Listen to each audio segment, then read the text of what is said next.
Ladies and gentlemen, it's a proud privilege for me to be introducing Zia Mohyeddin Sahab. And Zia Mohyeddin,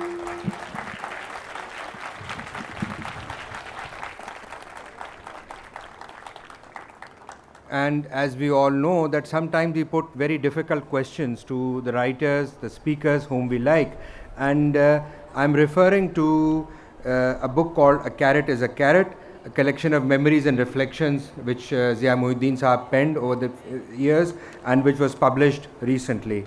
And in that book there is a quotation which is from Chekhov. You ask me what life is. And this is what Chekhov wrote to his wife just before his death. It's like asking what a carrot is. A carrot is a carrot and nothing more is known. And this is from where Zia Mohyeddin Sahab gets the name of the book. End quote. So a carrot is a carrot. Does anything more need be known? Suffice it to say that carrots are carrots and life is no different. However, it could have easily been a cucumber. In a Chekhov play, the governess takes out a cucumber from a pocket and starts munching it in the midst of a very intense situation. So whether you prefer carrots or cucumbers, life is like this, within quotes. And Zia Mohyeddin gently reminds you that life and all such situations are Chekhovian. It's easy to see that Zia Mohyeddin has a great regard for Chekhov. And this stems from his interest in theatre. Zia Mohyeddin is very much himself and brings a sense of his larger than life to everybody who takes care to read his books. And you are never able to forget that these columns are written by an internationally acclaimed actor and director who, with his work in the Napa, is the living force behind the revival of quality theatre in Karachi. He is no less known for his brilliant rendering of choice extracts from classical Urdu prose. People are likely to approach these readings and these books because of the well-known name, but as you will soon come to realize that this distinct prose style, this classical finesse, is actually what makes Zia Mohyeddin himself. Zia Mohyeddin साहब अंग्रेज़ी में भी पढ़ेंगे और उर्दू में भी पढ़ेंगे. वो उन मादूद चंद, बल्कि मैं तो कहूँगा नादिर रोज़गार हस्तियों में से एक हैं जो उर्दू को अंग्रेज़ी की मिलावट के बग़ैर बोल सकते हैं. उनकी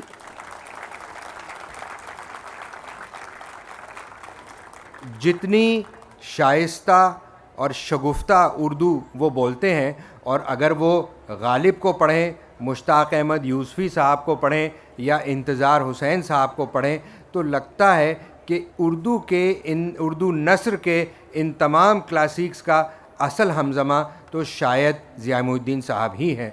ख़वातीन व हज़रात, मैं अब दावत देना चाहता हूँ ज़िया मोहिउद्दीन साहब को. ज़िया मोहिउद्दीन साहब.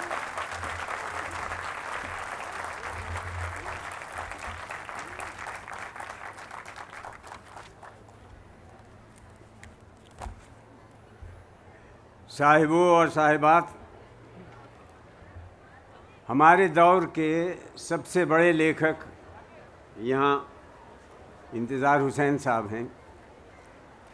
मैं आपकी खिदमत में उनकी दो नई तहरीरें पेश करता हूँ.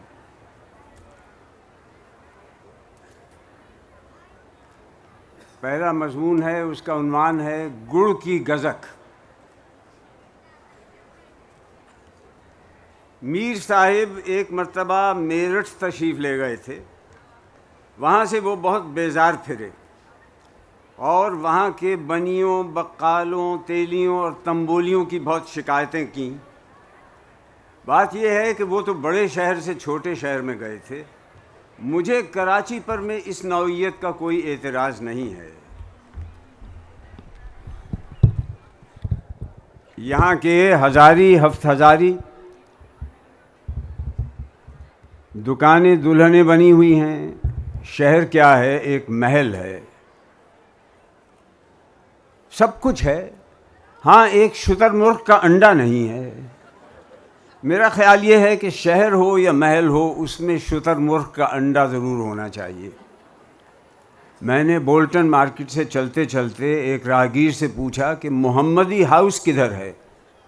اس نے کہا جناب سیدھے چلے جائیے، جو عمارت آس پاس کی سب عمارتوں سے اونچی نظر آئے وہیں محمدی ہاؤس ہے۔ اس نے سچ کہا تھا۔ محمدی ہاؤس بہت اونچی عمارت ہے، شاید کراچی کی سب سے بڑی اونچی عمارت، مگر اس کی نیم زیادہ نیچی نہیں ہے، شاید اس کی نیم ہے ہی نہیں، وہ کسی کارخانے میں تیار ہوئی ہے اور بولٹن مارکیٹ میں نصب کر دی گئی ہے۔ اسے دیکھ کر کچھ ڈر سا لگتا ہے کہ کہیں تیز ہوا چلے تو اسے اڑا کر لے نہ جائے۔ یہ ڈر اس کی بلندی کی پیداوار نہیں ہے۔ میں نے قطب صاحب کی لاٹ بھی دیکھی ہے، جس کے متعلق کہتے ہیں کہ اس کی چوٹی پر نظر ڈالو تو ٹوپی سر سے گر جائے گی، مگر اسے دیکھ کر اس قسم کا کوئی اندیشہ پیدا نہیں ہوتا کہ اسے ہوا اڑا لے جائے گی۔ وہ جتنی زمین کے باہر ہے اتنی ہی زمین کے اندر دکھائی دیتی ہے۔ کراچی کی عمارتوں کا علی العموم یہی حال ہے، زمین سے ان کا ربط کم ہے، اور میرے ساتھ دقت یہ ہے کہ میں عمارتوں کو بھی درخت سمجھتا ہوں۔ عمارت سنگ و خشت سے پیدا نہیں ہوتی، اسے درخت کی طرح اگنا اور بڑھنا چاہیے۔ اسے دیکھنے سے یوں لگے کہ زمین سے وہ جتنی باہر ہے اسی قدر زمین کے اندر ہے۔ جب کالی پیلی آندھیاں اور تڑاکے کی دھوپ منڈیروں پر پرندوں کا سایہ پڑتا ہے اور برجیوں میں طوطے اور کبوتر اپنے آشیانے بناتے ہیں اور بنا بنا کر اجاڑ دیتے ہیں، تب کہیں جا کر وہ عمارت فضا سے ہم رنگ ہوتی ہے اور زمین سے اس کی مفاہمت ہوتی ہے۔ میں یہ باتیں کر رہا ہوں تو مجھے سارتر کے وہ مضامین یاد آ رہے ہیں جو انہوں نے اپنے سفر امریکہ کے بارے میں لکھے ہیں۔ وہ امریکہ کے شہروں کو چھاونیاں کہتے ہیں۔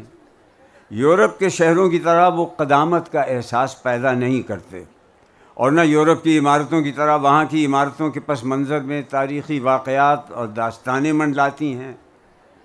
میں سارتر کے دلائل کی کمک کے ساتھ لاہور اور کراچی کا موازنہ کرنا نہیں چاہتا۔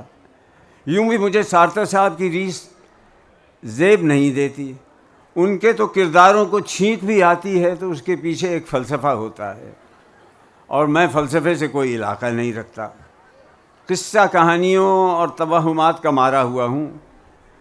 چھینک میرے لیے فلسفہ نہیں، بدشگنی ہے۔ میں لاہور سے کراچی بھی اسی شگن اور بدشگنی کے چکر میں آ گیا۔ میں شگن لے کر سفر کرنے والا اور شہر کی منڈیروں پر کبوتروں کی بیٹیں تلاش کرنے والا شہروں کا فلسفہ نہیں جانتا۔ مجھے نہیں معلوم کہ اہل نظر تازہ بستیاں کیسے آباد کرتے ہیں اور انہیں کوفہ اور بغداد کیسے بنا لیتے ہیں۔ میں ایک قصبے میں پیدا ہوا جس میں گنتی کے گھر تھے۔ ان گنتی کے گھروں میں سے کچھ گھر یوں نکل گئے ہیں کہ ان میں جن رہتے ہیں، اور ان کے دروازوں میں سنگ آلود قفل پڑے ہیں۔ جن کی چابیاں بستی میں کسی کے پاس نہیں تھیں۔ ان گھروں کے علاوہ جا بجا کوئی مسجد، کوئی مندر، کوئی برسوں پہلے کی ڈھئی ہوئی عمارت کہ اب اکا دکا دروازہ یا ٹوٹی پھوٹی دیوار رہ گئی ہے۔ چند درخت ہیں، مگر ان درختوں میں سے بھی ایک درخت ہمارے لیے شجر ممنوعہ تھا، کیونکہ اس پر سر کٹا رہتا تھا۔ بس یہی اپنی دنیا تھی۔ زنگ آلود قفل والے مکانوں کو تاریک بر اعظم جانا اور سر کٹے کے مسکن کو ایک ملک سمجھا۔ میں چلتے چلتے کلفٹن کی طرف جا نکلا۔ کبوتر اور سمندر کا سنجوگ جی کو بھایا، بہت بھایا، لیکن جب میں وہاں گھوما پھرا تو شک گزرا کہ کبوتر نقلی ہیں۔ کلفٹن کے کبوتر ایک چبوترے پہ سمٹے بیٹھے رہتے ہیں، وہ اڑتے نہیں ہیں۔ بہت ہوا تو برابر والے مندر کی نیچی چھت پہ جا بیٹھے، اور بیٹ تو شاید کرتے ہی نہیں۔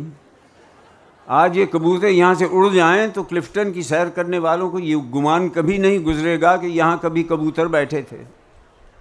صاحب، کبوتر تو وہ ہوتے ہیں کہ خود اڑ جاتے ہیں، مگر شہر کی دیواریں ان کے نشانات بنی کھڑی رہتی ہیں اور خالی چھتریاں ان کا پرچم بن کر لہراتی ہیں۔ کراچی کی نمائش بھی دیکھی۔ کبابوں کے بادشاہ کی دکان سے آگے نکلے تو کان میں آوازیں آنے لگیں، جو چاول دودھ میں پک جائیں ان کو کھیر کہتے ہیں، جو ہانڈی گھونٹ کر رکھ دے اسے کفگیر کہتے ہیں، جو لگ جائے گلے سے اس کو ہم ہمشیر کہتے ہیں۔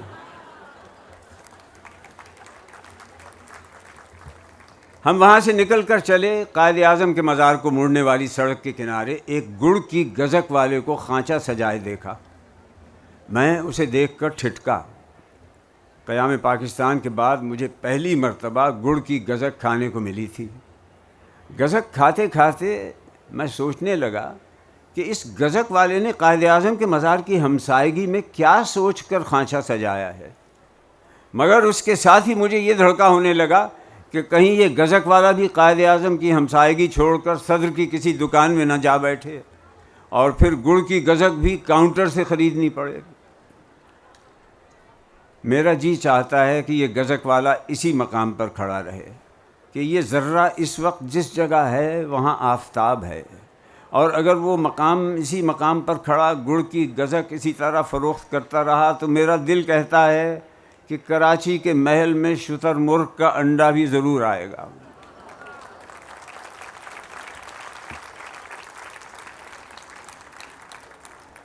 کراچی میں گھپلا ہو رہا ہے کہ ذرے اپنی جگہ سے ہٹے ہوئے ہیں۔ کبوتر کلفٹن پر بیٹھتے ہیں اور چائے تشتری میں اور مٹھائی پلیٹوں میں کرسیوں پر بیٹھ کر کھانی پڑتی ہے۔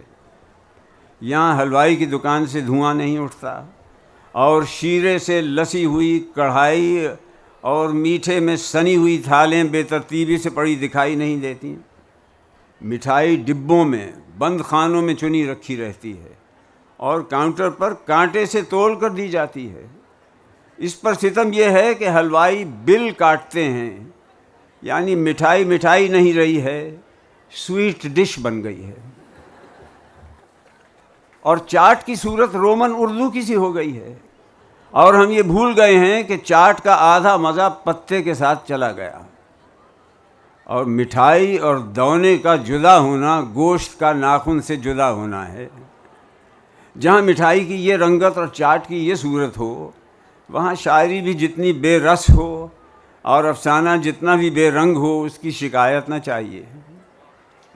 میں نے مٹھائی کی بڑی دکانوں کے برابر سے گزرتے ہوئے کئی بار سوچا ہے کہ کیوں نہ بیچ صدر میں ایک چھوٹی سی دکان کھول لوں اور اس پر یہ سائن بورڈ لگاؤں کہ یہاں تازہ گلابی جامنیں ہرے دونے میں ملتی ہیں۔ مگر میں، جسے افسانے کے چسکے نے نکما بنا دیا ہے، شاید سوچتا ہی رہ جاؤں، اور ادھر قائد اعظم کے مزار کو جانے والی سڑک کے مبارک دوراہے پر کھڑا ایک شخص گڑ کی گزک بیچ رہا ہے۔ اس کا گڑ کی گزک کا خانچہ خود ایک بولی ہے کہ پاکستان گڑ کی گزک ہے، یارو اسے سویٹ ڈش مت بناؤ۔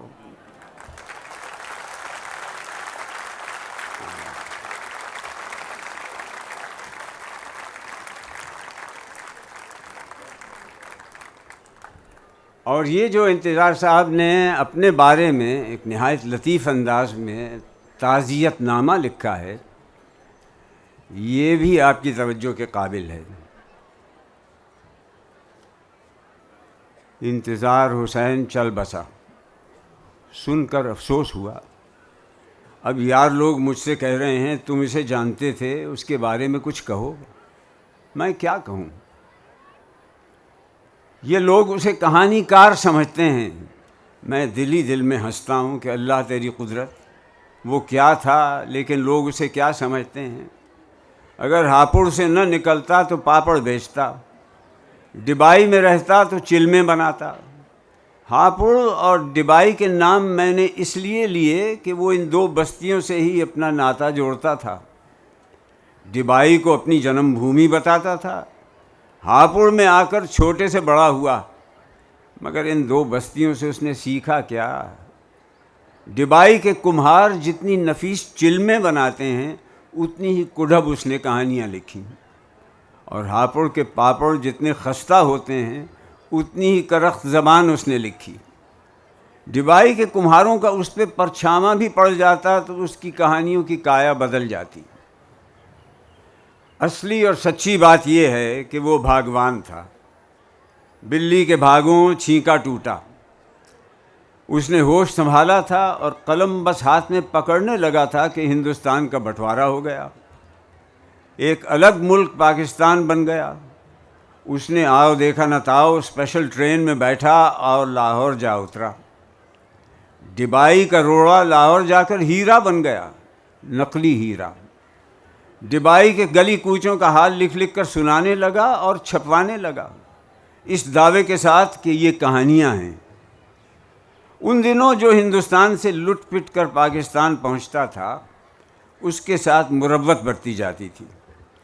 اسی مروت میں لاہور والوں نے اسے کہانی کار مان لیا, مگر مہاجر اس کی اوقات کو سمجھتے تھے. وہاں کافی ہاؤس میں ایک دن اس کی مٹ بھیڑ ایک ویٹر سے ہو گئی جو رامپور کا تھا. یہ سمجھا کہ ویٹر ہی تو ہے, میں اپنی کہانیوں کا حوالہ دوں گا تو مرعوب ہو جائے گا. وہ تھا رامپور کا چھٹا ہوا. اس نے کہیں ان حضرت کی ایک دو کہانیاں پڑھ لی تھیں اور جان لیا تھا کہ یہ کتنے پانی میں ہے. کہنے لگا, انتظار صاحب, آپ نے اتنی کہانیاں اور اتنی کہانیوں میں جو زبان لکھی ہے وہ ہمارے رامپور میں کنجڑیاں بولا کرتی تھیں. کبھی شریف زادیوں کی زبان اور اشراف کا محاورہ بھی لکھ کر دکھائیے. رامپوری ویٹر کی بات سن کر انتظار حسین اپنا سا منہ لے کر رہ گیا. پھر اس نے دلی اور لکھنؤ کا محاورہ لکھنے کے لیے بہت زور مارا, مگر کہاں دلی اور لکھنؤ کے اشراف اور کہاں ڈبائی کا روڑا. اس نے جلد ہی اپنی حیثیت کو پہچانا اور پینتڑا بدل لیا. دلی والوں کو اپنی کوثر میں دھلی ہوئی اردو پر ناز تھا. اس نے کہنا شروع کیا کہ میں تو گنگا میں دھلی ہوئی اردو لکھتا ہوں. کسی نے پوچھ لیا, یہ اردو تم نے سیکھی کس سے ہے؟ اس نے جواب دیا, سنت کبیر سے. پوچھنے والا اس کا منہ تکنے لگا اور بولا, اردو کا کبیر سے کیا واسطہ؟ انتظار حسین نے ڈھیٹ بن کر جواب دیا, کبیر اردو کا سب سے بڑا شاعر ہے. بس ایسی ہی باتیں کر کے وہ اپنی جہالت کو چھپاتا تھا. جس زمانے میں اس نے کہانیاں لکھنا شروع کی تھیں اس زمانے میں اردو دنیا میں ٹالسٹائے, داستویفسکی, گورکی, فلابیر, جوائس, لارنس جیسے ناول نگاروں کا ڈنکا بج رہا تھا. یہ کتنے بڑے ناول نگار تھے انتظار حسین کی جانے بلا. اس نے الٹی گنگا بہانی شروع کر دی. کہنا شروع کیا کہ ہمارے بڑے ناول تو اصل میں الف لیلا اور کتھا سرت ساگر ہیں. سو میری ایک بغل میں الف لیلا ہے اور دوسری بغل میں کتھا سرت ساگر. کسی نے پوچھا کہ تم نے کہانی کہنے کا فن کس سے سیکھا؟ اس نے جواب دیا, اپنی نانی اماں سے اور مہاتما بدھ سے. غریب نے نہ او ہنری کو پڑھا نہ موپساں کو. پھر اپنی جہالت چھپانے کے لیے کوئی ایسی ہی بات کہنا ضروری تھی. نئے زمانے کے کیا مسائل ہیں, کیا کیا سمسیائیں ہیں, انتظار حسین کو ذرا جو اس کا پتہ ہو. اس لیے اگر ترقی پسندوں نے اسے رجت پسندی, قدامت پرست, ماضی کا مریض, نوسٹالجیا کا مارا ہوا اس طرح کے خطابوں سے نوازا تو کیا برا کیا. پر یہی کچھ وہ تھا. ایک ترقی پسند ادیب نے دو ٹوک اس سے پوچھا, اپنی کہانیوں میں تم کس زمانے کی باتیں کرتے ہو؟ اس نے جواب دیا, اپنے زمانے کی. اس نے کہا, پھر مہاتما بدھ کے زمانے میں کیوں پہنچ جاتے ہو؟ اس نے کہا, اس لیے کہ میں نے اسی زمانے میں جنم لیا تھا, آدمی کی جون میں. اب پتہ نہیں میں کس جون میں ہوں اور میرے گرد گرد جو لوگ ہیں وہ کس جون میں ہیں. تھوڑا سا پہچانتا ہوں تو پیڑوں کو اور پنچھیوں کو. میرے زمانے کے کچھ یہی لوگ باقی رہ گئے ہیں. لاہور میں ایک ترقی پسند نے بڑے پتے کی بات کہی کہ یو پی کے سے بہت سے لوگ اپنا گھر بار لٹا کر خالی ہاتھ پاکستان پہنچے اور یہاں آ کر انہوں نے الاٹمنٹیں کرائیں اور دونوں ہاتھوں سے جائزہ اور ناجائز کھا کر گھر بھرے. مگر انتظار حسین یادوں اور محاوروں کی بھری بوریوں کے ساتھ پاکستان پہنچا. اس نے اپنی بوریوں کا منہ کھول دیا اور اب ہمیں بوجھوں مار رہا ہے. بالکل صحیح کہا اس نے. بھلا یادوں سے کہانی بنا کرتی ہے؟ پھر آدمی ایسی ہی کہانی لکھے گا جیسی ہماری نانی امائیں ہماری بچپن میں ہمیں کہانیاں سنایا کرتی تھیں. سو انتظار حسین نے بھی عمر بھر ایسی ہی کہانی لکھی. میں جب اس کی کہانی پڑھتا ہوں تو لگتا ہے کہانی نہیں پڑھ رہا بلکہ اس کی ڈبائی کی کسی ٹوٹی ہوئی سڑک پر چلتے ہوئے یکے میں بیٹھا ہوں. اصل میں ڈبائی میں چلم بنانے والے کمہاروں کو تو اس نے بدنام کیا, ان والی نفاست تو اس کی کہانی میں کبھی آئی ہی نہیں. اور یہ میں نے غلط کہا کہ وہ ڈبائی میں رہتا تو چلمیں بناتا. ویسے اسے ڈبائی ہی میں رہنا چاہیے تھا کہ اس قصباتی فضا سے اس کا ذہن کبھی نکلا ہی نہیں. وہاں اگر رہتا تو وہاں یکا چلا کر کچھ دال دلیا کرتا. ان پر یکے اس طرح چلتے تھے ڈبائی کی سڑکوں پر کہ سواریوں کے جوڑ جوڑ ہل جاتے. وہ وہاں رہتا تو ایسے ہی کسی یکے کا کوچوان ہوتا. لاہور آ کر اس نے کہانیاں لکھنی شروع کیں. کہانیاں کیا لکھتا تھا, یکا چلاتا تھا. ڈبائی کے یکوں کی طرح اس کی کہانیوں کے بھی سارے انجر پنجر ڈھیلے ہیں. خیر, اب وہ شخص اس دنیا میں نہیں ہے, کیا کیا جائے اور کیا کہا جائے. اس نے کون سی نرالی بات کی جو دوسرے مہاجروں نے کیا وہ اس نے بھی کیا. کتنے مہاجر ایسے تھے کہ جب یو پی میں تھے تو پھانک تھے, پاکستان گئے تو دونوں ہاتھوں سے دولت سمیٹی اور جائیدادیں بنائیں. انتظار حسین نے یہی کام دوسرے رنگ سے کیا. دبائی میں رہتا تو یکا چلاتا, لاہور میں رہ کر کہانی کار کا روپ رچایا, دونوں ہاتھوں سے داد سمیٹی اور اپنے تئیں بڑا ادیب جاننے لگا. اب الاٹمنٹ کی بات بھی سن لو. جب مہاجر اپنے اپنے کلیم داخل کر رہے تھے تو ایک لاہوری دوست نے انتظار حسین سے کہا, یار تم بھی اپنا کلیم داخل کر دو. اب وہ یہ تو کہہ نہیں سکتا تھا کہ ادھر وہ کوئی جائیداد چھوڑ کر نہیں آیا. جھوٹی شان نے اسے یہ بات کہنے کی اجازت نہیں دی. کہا تو یوں کہ میں تو تاج محل چھوڑ کر آیا ہوں, کہو تو اس کا کلیم داخل کرا دوں.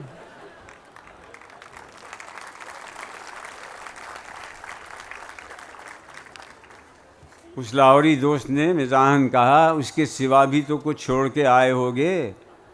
کہا کہ ہاں, تاج محل کے سوا نیم کا ایک درخت چھوڑ کر آیا ہوں.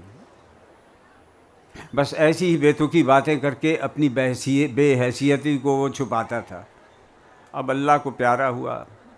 ڈبائی کی پریشان خاک لاہور میں آسودہ ہوئی.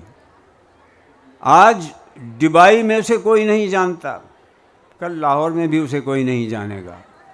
خیر, وقتی طور پر اس نے جھوٹ سچ لکھ کر کچھ نام پیدا کیا. اس کا جھوٹ سچ اس کے ساتھ گیا, خاک میں مل کر خاک ہوا. اللہ اس کی مغفرت کرے.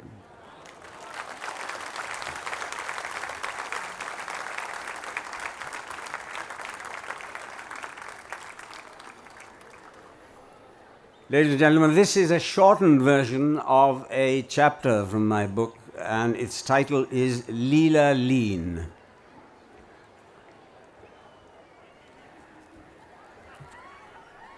Nobby Brabham had a bad leg, and he limped as he walked, much in the manner of a West End actor simulating the gait of a gout-ridden aristocrat. Nobby was not an aristocrat, but he dressed, talked, and entertained like one. He was a charming host who could have become a little too fond of his own assets, but was kept in check by his plain and sensible wife Esther, who was an aristocrat, but extremely down to earth. The Brabhams lived in a smart townhouse near Lancaster Gate. They were childless, and they entertained frequently. I was introduced to them by a successful West End actress, I shall call her Henrietta Ince, who had made a reputation for playing suave ladies in drawing-room comedies. Apart from Henrietta, who was a regular invitee, Esther's chic dinner parties were attended by a rich variety of people: diamond merchants from Antwerp, Central European counts, Esther's parents were from Austria, art critics, county judges, dress designers, and Lofty Wickham Flint, a cherubic, wavy-haired man given to wearing flamboyant socks, who always had an appropriate remark for every occasion. He was Nobby's business partner in some ways. I do not think I ever met a more amiable man. Lofty Wickham Flint was not a politician, but his perception about politics and political personalities was amazingly sharp. It was through him that I first learned about the shenanigans at Clevedon. He happened to be at the poolside when the Pakistani field marshal, according to newspaper reports, frolicked with Christine Keeler and Mandy Rice Davis. Wickham Flint invited me and the Brabhams, of course, Henrietta was on tour, to spend a Sunday at his place. He lived in a beautiful Georgian house not far from Amersham. We were greeted by 3 or 4 friendly dogs who accompanied us into the hall and, not finding us very interesting, disappeared. We walked through the spacious hall into the morning room with lovely French windows which reveal the lush, green Buckinghamshire landscape. There were comfortable chairs all round, but the main feature of the room was an exquisite Regency chaise longue on which sat, cross-legged, in the Indian manner, Leela Leen, with a golden ring in each one of her toes. 1 or 2 guests sat close by, listening to her with rapt attention, as though they were receiving benediction. There was a pause as we were introduced. The spell was broken, positions were shifted, courtesies were exchanged. Leela Leen did not move an inch. After a few minutes, a different circle formed itself around her.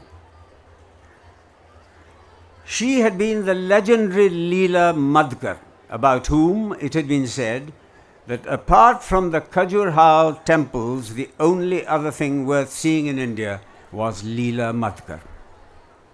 Her long hair that reached well below her waist, her Mughal miniature eyes, and her perfectly sculpted nose had made her into the darling of portrait painters. David Lean, the great movie director, on what he described as a spiritual workout tour of India, must have been taken in by this quintessence of Oriental femininity. In all the photographs that appeared in the tabloids, she was seen leaning ever so slightly on David Lean's arms. It wasn't long before the fabulous Leela Madhkar became Leela Leen. All of this I had heard from friends in India and England, including dubious stories about Madhkar, the wealthy businessman who was a callous person and never gave Leela the care and succor that she needed, and Madhkar, the Maharashtrian gentleman who was so heartbroken when he heard of his wife's waywardness that he took refuge in an ashram.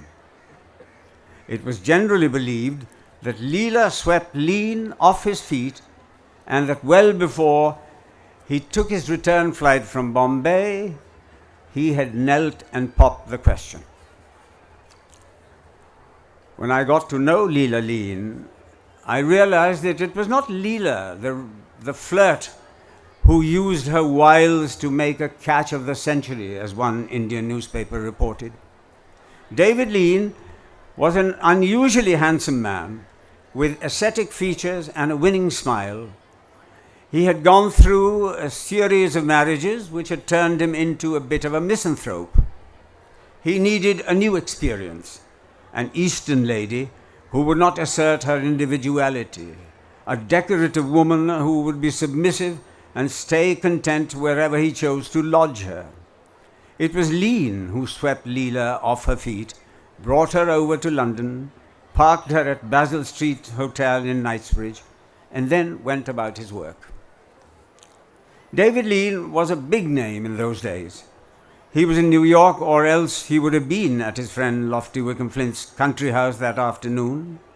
The Oscar that he had received for his Bridge on the River Kwai had meant that big American money was now at his feet.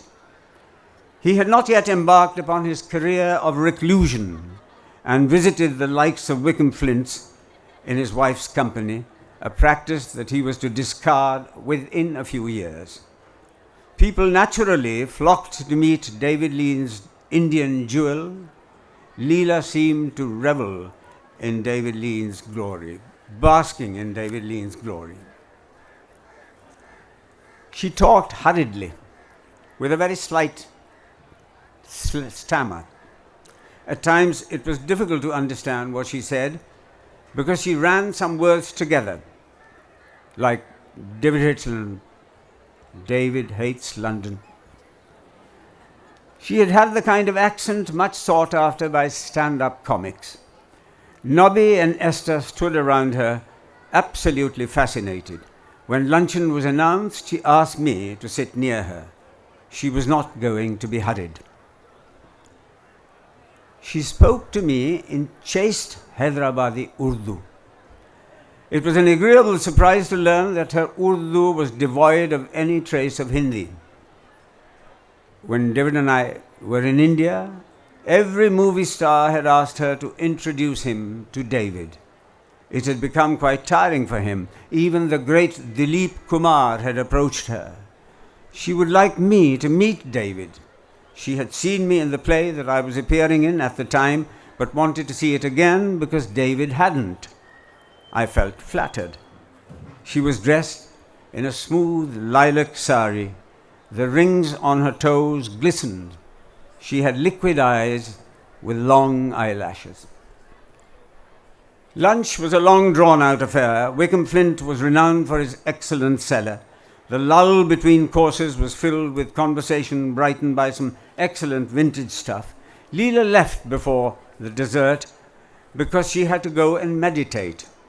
Everyone tried to persuade her to stay on, but she was firm. A few weeks later, true to her promise, she came backstage with the great man. He was polite, she chattered, and he listened, smiling benignly. I stood, a towel wrapped round my neck, until David Lean insisted that I sit down and stop playing the host. The gist of Leela's talk was that David had been interested in filming Forster's masterpiece for a long time. Lean suggested that I approach Forster about it. I mentioned that as far as I knew, Forster was deeply suspicious of Hollywood and its output. Leela said he had heard about this, and Leela insisted that Forster's reservations would become ill-founded once he realized that the great David Lean would be tackling his work. Why don't we ask him to lunch? Why don't we ask him to lunch? She inquired. Lean, in a tone of voice used for recalcitrant children, explained that one did not invite an 80-year-old secluded Cambridge don to lunch.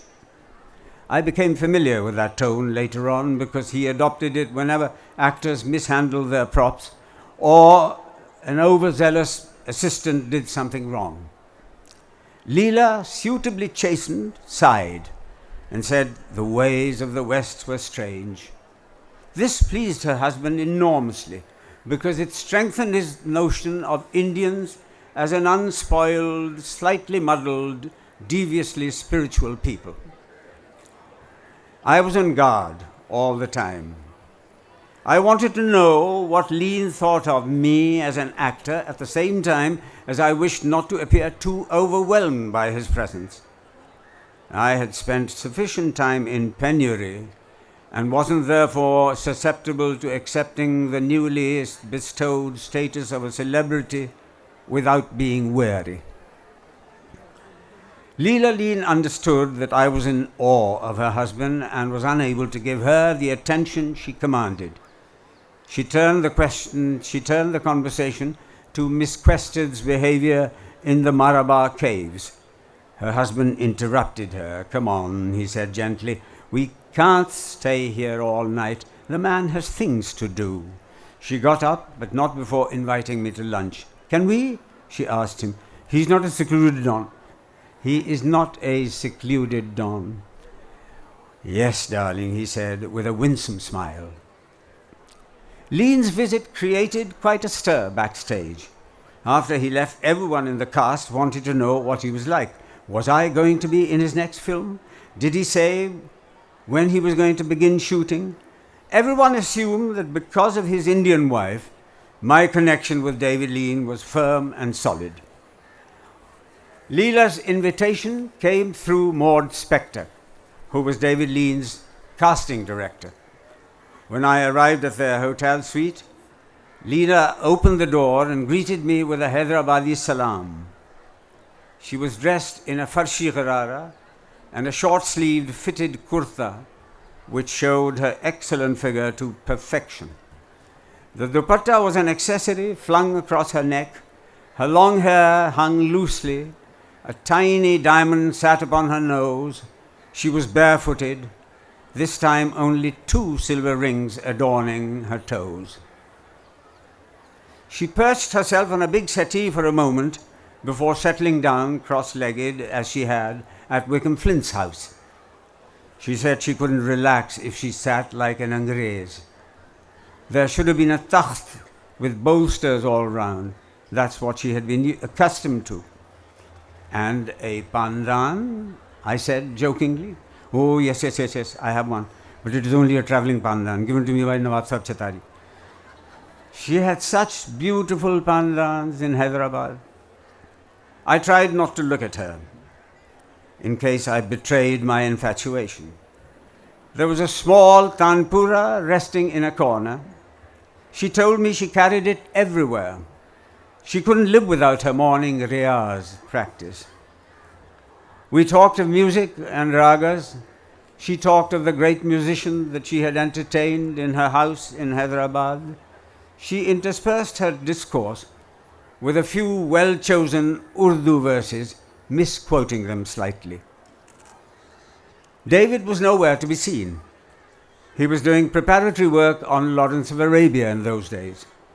She thought he must have been held up in a script conference. Lunch was ordered. She was a vegetarian, but I could have whatever I fancied. I declined politely and had to make do with an insipid celery and carrot cutlet. The afternoon lingered as it malingered. She was now reclining on the settee on one elbow. I was still expecting David Lean to turn up any moment, and so, exercising a great deal of self-restraint, refrained from making any flirtatious remark.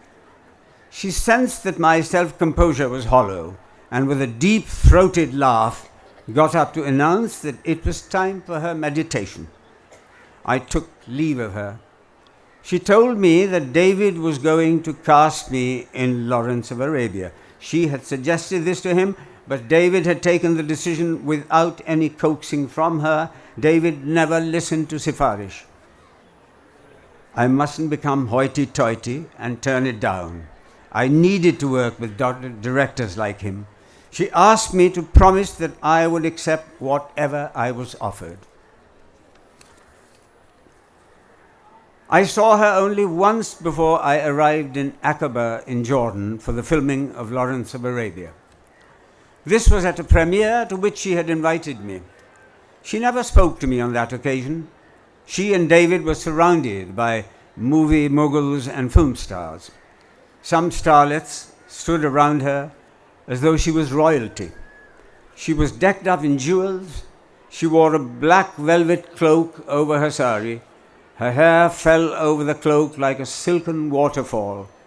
She looked gorgeous. The filming had not yet begun when she landed in Aqaba. We were all living in tents. Peter O'Toole and I were still learning to ride a camel. There was only one bungalow other than a few ramshackle army barracks, and that's where the Leans were lodged. We lived in tents. A big marquee had been installed not too far from their bungalow as a mess. We all sat there or had our dinner there together in the evening. The Leans would sometimes deign to join us. Leela had given up wearing jewelry. Instead, she wore flowers. The flowers were flown in especially for her from Ceylon every morning. and her maid threaded them into bangles and earrings. People bowed to the majesty that she invoked, and she bestowed gracious smiles on everyone. When I developed a virus of some kind, she prevailed upon David to have me moved to this spare room in their bungalow. She tended to me caringly. I learned a bit about her. Her devotion to religion was a ritual she found difficult to abandon. She had been hungry for love ever since she remembered, ever since childhood, but she had never got it. People professed their love for her, but it was not that kind of love that she hankered for. Her mother was an extraordinarily beautiful woman. Compared to her mother, she, Leela, was plain Jane. Soon we all moved to a gruesome location in the middle of the desert. Leela was sent back to Amman. David was now fully immersed in his work, but in the evenings he was spending more and more time with his continuity girl, who assumed a new authority within days. Previously, she carried her own portable stool. Now a prop man carried it for her. After a few grueling weeks of work, I, along with Peter O'Toole, was sent to the only posh hotel in Amman to recuperate for a weekend. Leela got to know of our visit. She was staying with some American friends in a luxurious villa. I was invited over, and the American hostess never allowed me to return to the hotel. Leela was back to wearing long earrings, silken saris, and golden rings in her toes, but there was a pinched look about her, and her eyes remained hooded most of the time. She began to say something in Urdu to me once or twice, but the hostess shrieked, "Hey, hey, hey, no sharp talk."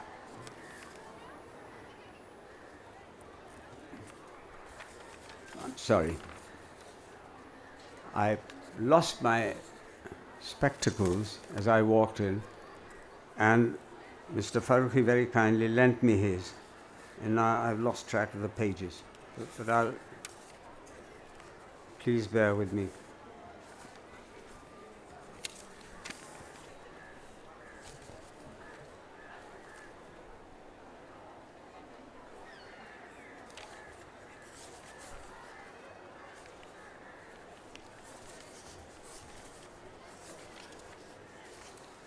Okay. I wasn't able to talk much to Leela during that weekend because the hostess monopolized me. She was one of those ebullient Americans who thrive upon hobnobbing with people whom they consider to be people from the world of showbiz. Leela may have regretted inviting me over because her eyes were sad when she said goodbye to me. I learned from a postcard sent to me by the American hostess a few days later that she had gone to India indefinitely.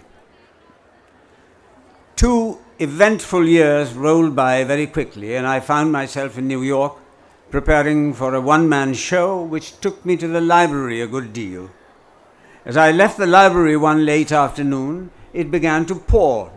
Everyone knows that it is easier for a camel to pass through a needle's eye than for you and I to find a cab in Manhattan when it rains. I cursed myself for not carrying a Mac and for not wearing a hat. My hair was dripping wet as I waved frantically at every passing yellow cab. A taxi eventually pulled up near me.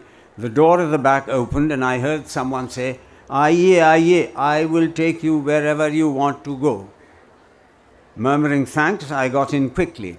He was a thick-set man with a round, chubby face and darkish tortoise-shell glasses. He introduced himself. "I am Aslam Khan, the brother of Dilip Kumar." He knew who I was. He was courteous and matter-of-fact.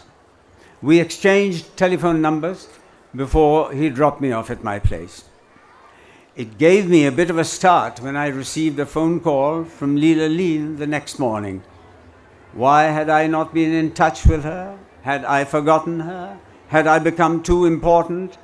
She knew I had been in Manhattan for quite a while. She had got my number from Aslam Khan. She had swallowed her pride and was ringing me up herself. Come tomorrow.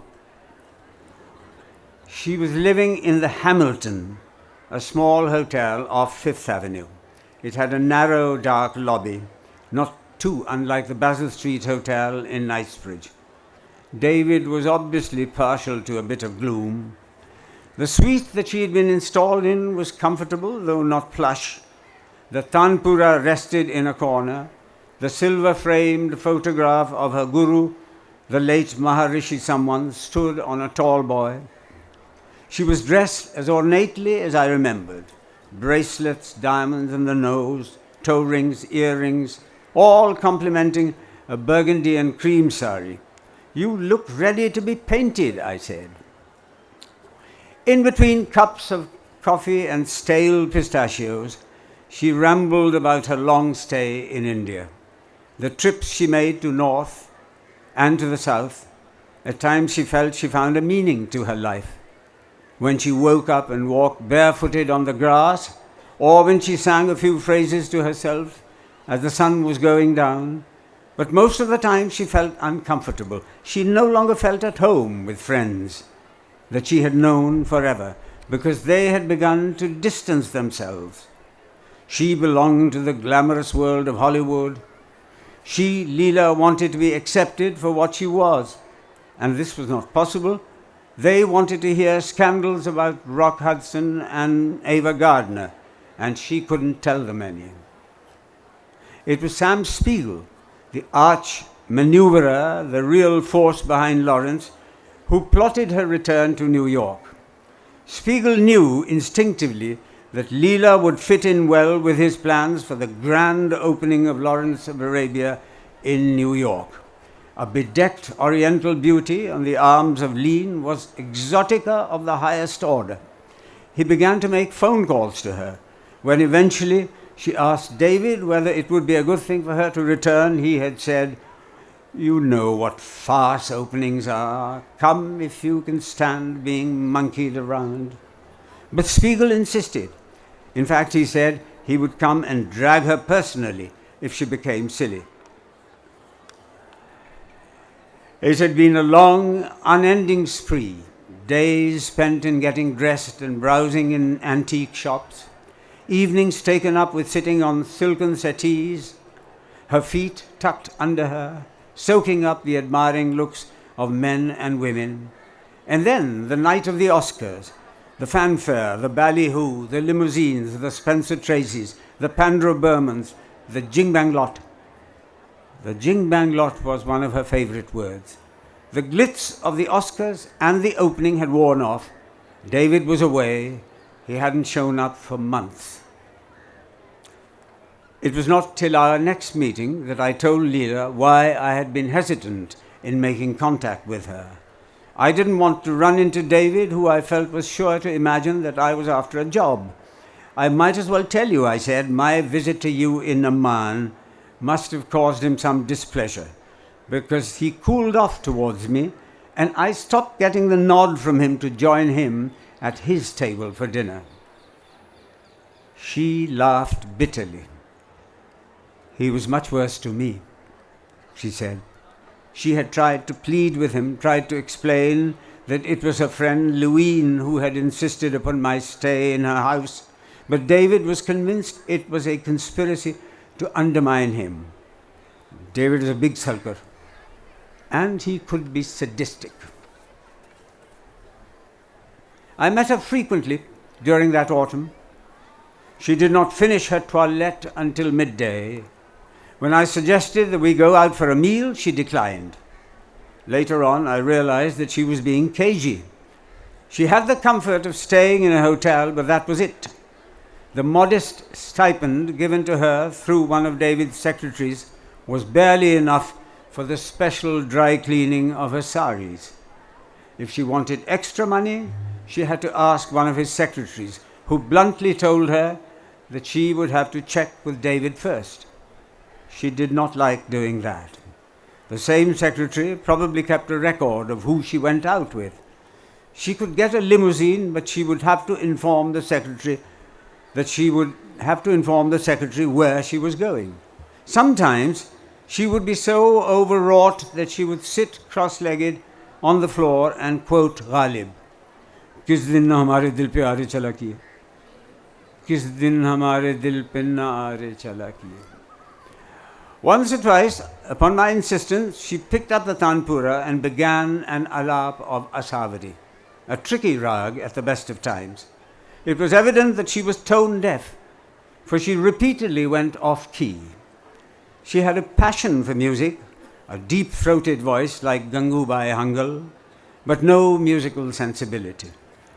I admired her absorption, though. She would flick off an imaginary tear as she put down and put away her instrument. In New York, she moved about in a social circle of well-heeled Jewish doctors and stockbrokers and the heavily bejeweled wives who all lived in individually designed homes in Long Island. They were all anxious to learn about the real significance of mantras. She never talked to me about my work or myself, so I never discussed it with her. Usually, she chattered desultorily about Nawab Sahib Chatari and Dilawar Yar Jung and the other noblemen of Hyderabad who had been her admirers. She was not daft. Often her opinion of plays and personalities were astute. She would stop abruptly and sigh as a mark of full stop. If at such moments I got up to take my leave, she didn't try to stop me, but looked at me with those hooded, lambent eyes. She could fall in love with me, she would say teasingly, but it would only make me run away. This always made me feel a little uneasy, because she saw quite a few other people to whom she was equally attached. Did she say this to all the others? She was not promiscuous by nature. It was just that she gave herself wholeheartedly to anyone she thought would love her with all his spirit. Bodily love stayed in the inner crevices of her soul as something shady, an act of darkness. Once, when she snuggled close to me as I parted, I found that her bracelets and rings and ear chains were like pincers cutting into my flesh. I observed, in jest I thought, that it must take her hours to remove that armor plate, and tears rolled down her cheeks. There was a time, she said, when she never had to do it herself. Her Indian maid would slowly and gently undo each ornament and massage her feet while doing it. I returned to New York after more than a year to learn that she had now been removed to a single room. In between, she'd been to Los Angeles for a month. What she had gone through, she didn't want to talk about. Only 2 people had entertained her and maintained her dignity: George Cukor, Fred Zinnemann. At last she became defiant and insisted that she be moved back to New York, but this time a different minion could only arrange for a single, poky little room. She had begun to neglect her appearance. She had become moody and languid. Sometimes I could see that her brain was drumming its fingers and looking around for something to do, but then apathy set in. She looked an ex-B movie star sliding across a room in a faded chenille housecoat. It was her rich, black, shimmering hair and her mysterious eyes which prevented her from looking frumpy. Her stammering had become a bit more pronounced. The once pampered lady of leisure who had spent her life cruising antique shops and enjoying long, sumptuous dinner parties was reduced to eating yesterday's potato salad. Her puja objects, brass gods and goddesses, occupied the window. She had become a lot more attached to them. She was anxious to peel off life's accessories, but was torn between living and not living. David only spoke to her through one of his assistants. After years of pain and disillusionment, she was teetering at the edge of despair, but she did not moan. "Why don't you go to India?" I suggested. But India only meant a daughter who was married with children. The thought of living with her daughter in a tiny two-room flat and playing grandma sent a shiver down her spine. Why did she choose to exist as a more or less discarded mistress? She must have known deep down that David was never going to come back to her. There had been gossip about his dalliance with his new secretary. I think she hoped that there would be a large enough settlement to enable her to live in the style and manner to which she had become accustomed. A hotel suite with room and maid service. She didn't want a home. She wouldn't know what to do with it. And she wouldn't know how to run it. She did not know how to get into a subway or drive a car. There were people who were still willing to pick her up and drop her back, but she did not go out with them.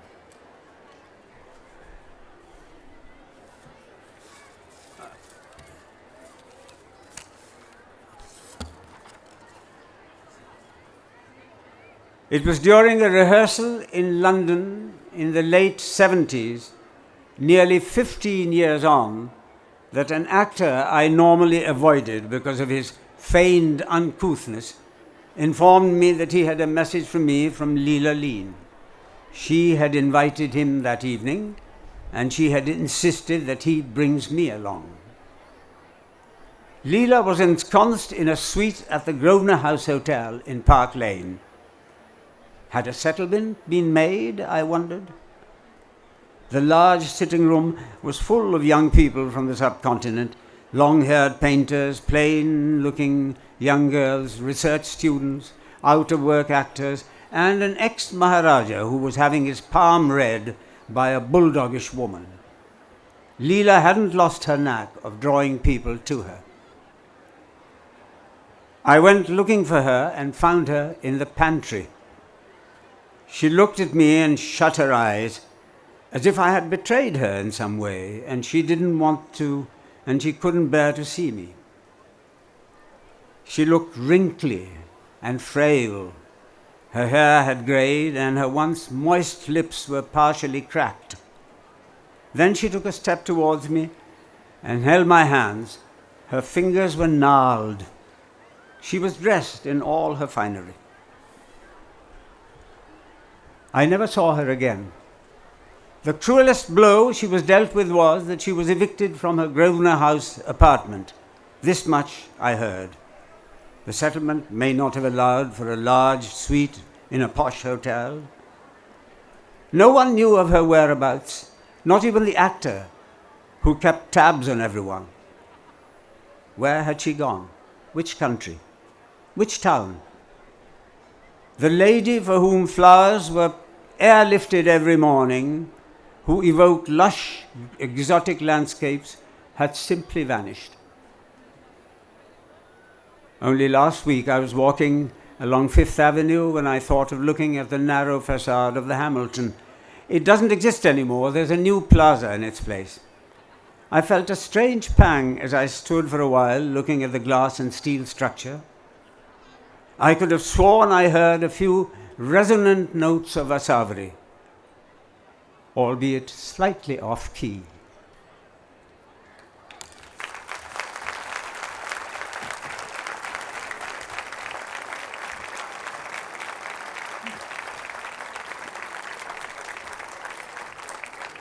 I thank you for your kind attention. Thank you.